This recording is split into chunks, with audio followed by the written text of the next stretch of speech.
Welcome back to Lighting the Way. I'm your host, Justin Burd. With me today is Chief Michael Jones from Matteson, Illinois. Chief Jones, welcome to the show. Thank you for having me. Absolutely. So, Chief, let's get started. How did you become Chief of Police of Matteson, Illinois? Well, I started my career quite some time ago. Okay. In 1997, and worked my way through the patrol division, detectives, went back to the patrol division, went back to detectives, and then got into administration. I became chief of police in 2012, so it has been quite some time. And you know, I never really set out to be chief, but you know, I thought it was something I can do to increase the positivity of policing and make a difference in our community. So Incredible. that's what I did. So, before becoming Chief of Police, you know, you said you went back and forth a little bit between departments. You know, what was your main focus, or what was your main goals when you were kind of moving through the ranks of being involved with the police department? I never set out for anything in the divisions, in the different divisions of our police department. I just wanted to be challenged. I wanted to be impactful, and I've always had this thing in my life to leave whatever environment I'm in better for myself having been there. Incredible. So that's kind of been my personal mantra. Nice. Yeah. And for those of our audience that don't know where Matteson, Illinois is, where is it, and what information would you like to share about the village itself? It is about 25 miles south of the city of Chicago. It's in the corridors of I-80 and I-57.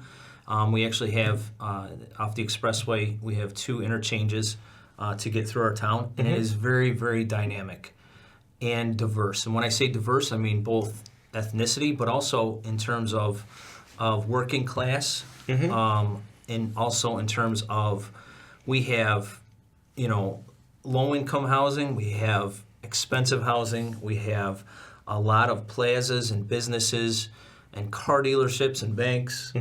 We have warehouses, but we also still have forest preserves and farmland. Got it. So the diversity of the entire village is all brought together, and that creates just something that we have to be aware of in my town to be able to manage the differences of working in all of those different geographical areas in one town. And then just to get to any town surrounding us, you pretty much have to go through the village of Matteson. Got it. So it is a very, very well-traveled thoroughfare for our village, which causes a lot of traffic. Got it. Yeah. So what are some ways that the village and the police department works on improving the road safety and making sure the roads are safe for not only residents, but people traveling through your village to get to their destination? Well, that's a good question. I can say this. The police department tries to be visible and vigilant. Got it. I'm not pushing my officers out there to necessarily write tickets, but if there's something egregious, absolutely, because I judge our police department and I judge myself on two things, both crime and crashes. And over the last 27 years of my career, I've had those instances where people have said, "Oh, I was going to do this crime, but I saw a police officer on a traffic stop, and I changed my mind and didn't do it." I've also had it where we know it's like, think of this: if you're traveling with your family and you're driving down an expressway and you see a state trooper on a traffic stop, and then maybe 5 miles down the road you see another one. We've all been there. We've all seen it, right? What are you going to do? You're going to make sure you're driving safe. Yeah, And you're driving going to slow down, and right. yes. Those might be the only two state troopers within 100 miles. Right. Hopefully not. But now it's in the back of your mind. But right? it has sent a message. So we push our officers to be out there, and just to keep all of us in check, because unfortunately we have in so many traffic crashes, and I can say statistically in the village of Matteson, because of our dynamic and being off the expressway, we have more traffic crashes than most. So I have seen my share of injuries and worse, and I don't like seeing it. Yeah. So whatever we can do to reduce all that is a benefit to all of us. Absolutely. So as chief, what have you learned maybe that was a life-changing experience for you within the last 12 years? Do you have anything you'd like to share with our audience that was an experience where you're like, wow, this kind of left you, you felt maybe proud, or, there was something that your team tackled and you were like, you know what, great job, guys. This was a lot of work that went into this, and, very happy or proud to, be the chief, proud to represent Matteson. Any fun stories that you'd like to share? I can share so many. You don't have the time. Well, we've got about 30 minutes, but what a career. Yeah. And I can say, the connectivity to victims. We deal with a lot of tragedy, unfortunately. Yeah. Whether it's a fatal traffic crash or a homicide or anything like that. And I can't replace those lost loved ones. But to be able to help them grieve and help them get to the next point of their of moving forward, and that means a lot to me. It's tough to work midnights and holidays and weekends and miss your kids' birthdays and things like that. Sure. But it's for a greater cause, and I think that has been so impactful for me and kept me going. But also, police officers aren't always... Look, I can drive home today, and if a police officer's behind me in a car, I get nervous. You think I wouldn't, but I do. Yeah. You're like, what did I just do? I'm like... Right. But the fact of the matter is that I look for those moments to have those positive interactions. And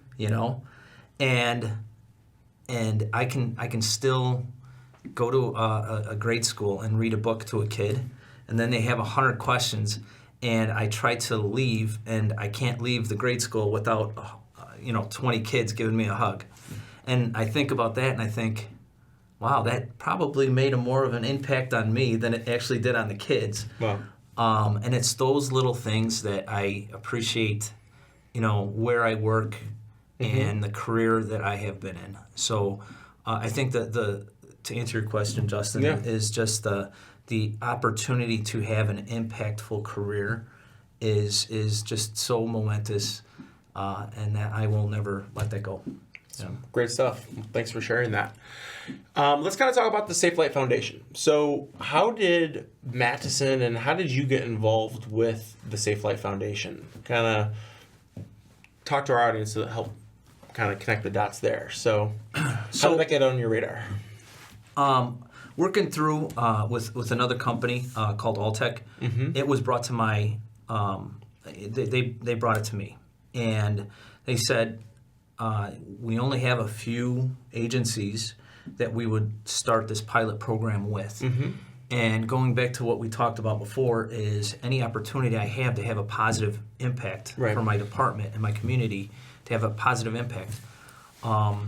And when they said that they were going to start a drive share program for elderly, now our population actually it has a higher average age than the state average. So we have a large senior population, and we have a large teenage population. So it kind of worked out both. Yes. Right. So we started with the rideshare program, and I kind of saw that take, make an impact on the community. And then we went to the teen program on safe driving. Yes. And when they said that they're going to work this through to start teaching teens to be ambassadors and to be careful, especially in our community, when I told you that we had so much traffic going through, it was just beneficial. And then, I'm thinking back to when I was a teenager, if I had that opportunity to get a scholarship because I was a safe driver, that's win-win, right? Right. So sign me up. Yeah. So it was implemented just a few years ago, and I'm very happy to have it in our town. Well, honestly, I think it goes both ways. I think speaking from the foundation standpoint, we appreciate the partnership, and we appreciate, I feel like it's a win-win having Matteson involved because, like you mentioned, senior matters, rideshare program, which the SafeLIGHT Foundation helps support, helps people in Matteson because of such a large senior program or such a large senior population. And then our teen ambassador program, we actually have a couple students, I believe, from Matteson currently in our program right now. Yeah, so you it's great for, teens' involvement in your village because I think they're on that mission to help improve teen safety and help improve driving and to make the roads safer. So would you have any, or do you have any ideas focused towards maybe seniors and or teens to help improve their driving habits? Yes, and this is going through a long career of, unfortunately, having to deal with very, very serious traffic crashes. That has been tough to deal with. I just want to tell everybody, just be patient. Don't be distracted, and pay attention. And when I say that, you don't necessarily trust the green light. When you're coming to a major intersection, if the green says go, just pause a little bit and be prepared because you never know when somebody's going to run a red light, and those are the worst accidents. Or if you're not hearing or seeing lights and sirens from an ambulance or a first responder or a police officer that has to get through that intersection to help, save somebody else's life, just pause a second because that's probably the number one major traffic crash that ends in serious injury or worse. So Is it T-bone? Yeah, that's what they commonly call it, is a T-bone. Even when you're sitting at a traffic light and the light turns green, just pause a half a second before you go. Kind of observe before you hit the gas, like if you're first in line, or even if your car. Just look. Don't just look up at the light and have your blinders on and just go straight. Just look both ways, because those, typically stop signs are in residential areas and the speeds are much lower. Got it. So we're not going to have as many injuries. But on major intersections, you see it all the time, and you're about to go, and then somebody flies through, and you're like, oh my gosh, that could have ended up really, really bad. Right. And we've seen it end up bad. And I don't want to be that person that has to go tell anyone's family, Right. That it ended up bad and somebody's in the hospital or worse. So just be patient. You'll get there. It's okay if you're a little late, It's not worth your life. It's not worth anyone's life. Right. So, that's probably my number one Big thing. one is patience, being observant. Yes. Yeah. Okay, great. Well, appreciate the tips on that. What about if you're a new teen? We've mentioned that Matteson has a large teen population, so which I think kind of talks about what we just said. But what are some tips that you have for a brand new driver that is just getting on the road? Do you think, in addition to being observant and patience, is there any other information or anything that you've seen that you would recommend? Let's hold off on having too many people in the car. I know there's a law. I think teens can only have one student in the car at a time, right? Yes. To a certain point. Yeah. Is there anything you've seen that you wish had this message been shared with a teen, we could have seen a different result? It's simple. Put your phones down. Yeah. That's it. Distracted driving is. I can say that over my career, Yeah. I have seen a huge increase in seatbelt wearing. Because what 10 years ago, that was, I think the law came out, right? Or it was longer than that. Was it longer? Yeah, Okay. it was probably 25 or 30 years ago. Okay. And I remember, my grandfather never wore a seatbelt. It wasn't the law. It was recommended. Got it. My dad he got to wearing his seatbelt, but it was hard at first. And now I see a lot of teenagers are doing that, and I'm proud of all you guys for doing it, because that is a huge safety. Just second nature, get in the car, seatbelt. But now we have distracted driving, and just put your phone down, because whatever text message or TikTok video you want to watch, those things can wait. because that ends up causing more crashes than a lot of things. So that's kind of a relatively new phenomena in the last 10 or 15 years. Yeah. So, and it goes back to let's all be patient. You know, it's not worth anyone's life.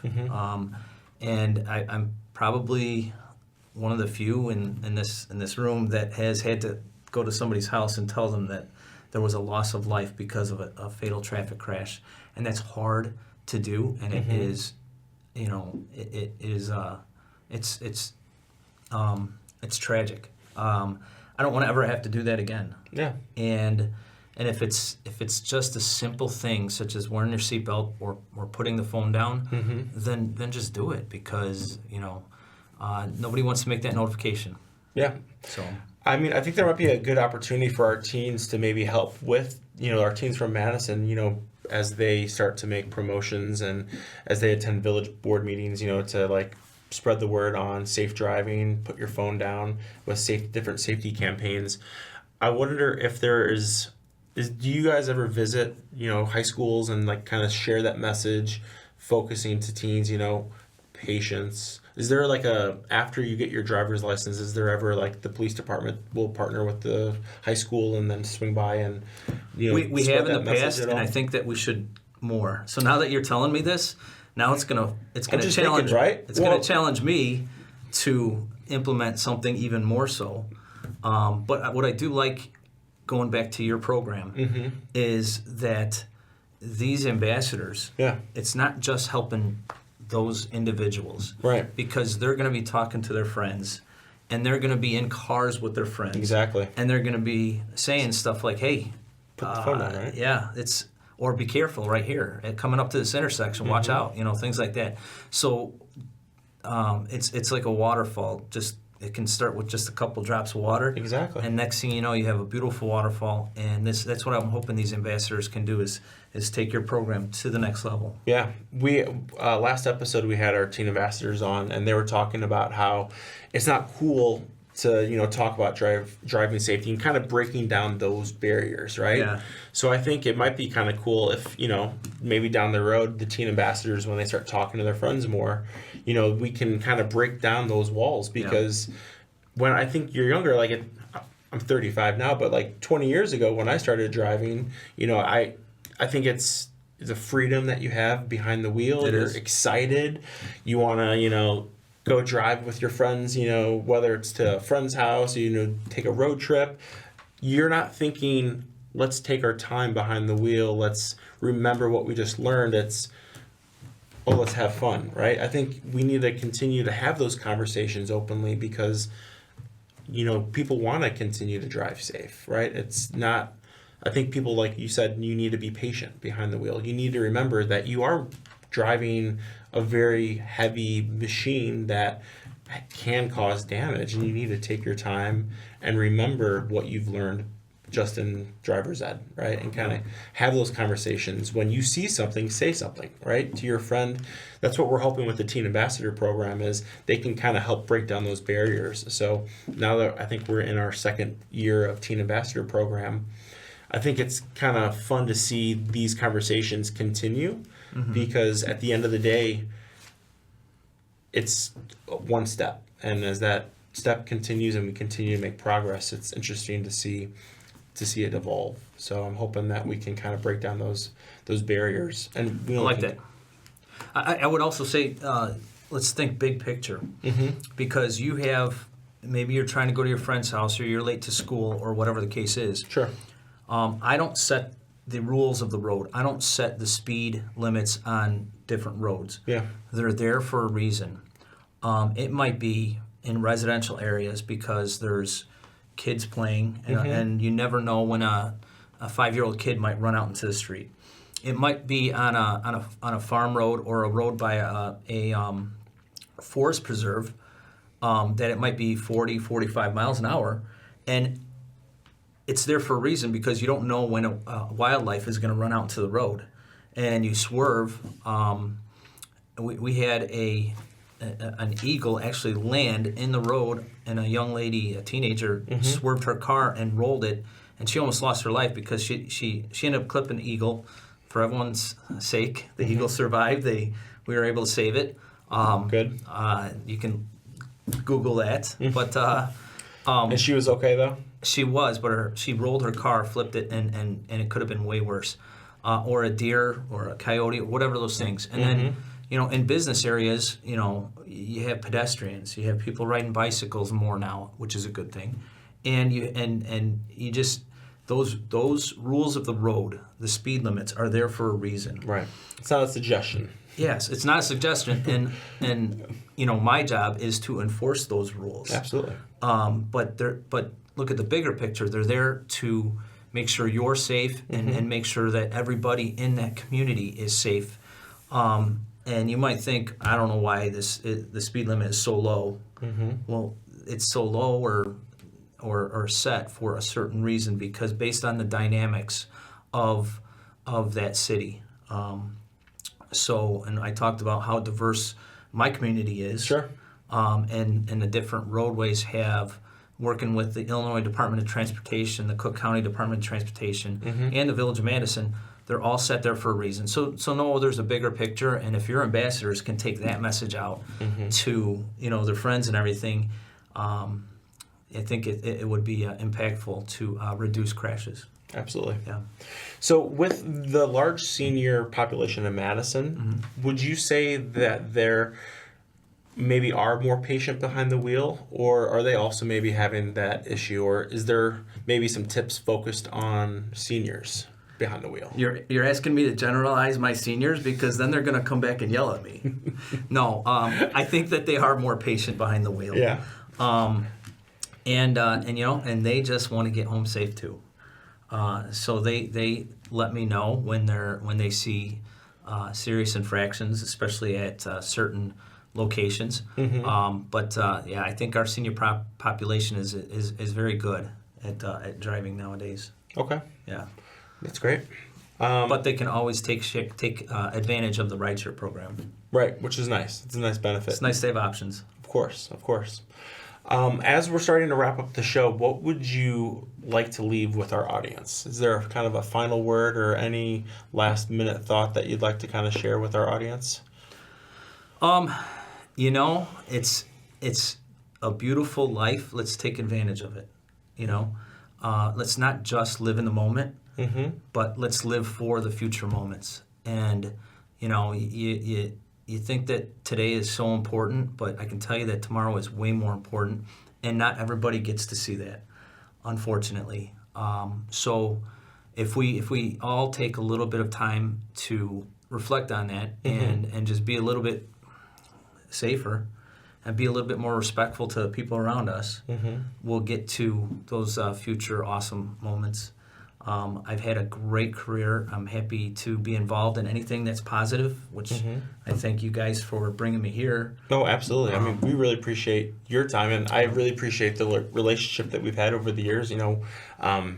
I thought, it would be great to have you on today and just to talk about your involvement. And whenever we've talked about teen safety and senior safety, I know that's a big passion of yours. So I can't thank you enough for joining us today, because it's great just to pick your brain and kind of hear about your incredible career that you've had, and learning of ways to improve the roads both for teens and for seniors. So I really appreciate your time and our relationship that we have. So thank you so much for joining us. Absolutely.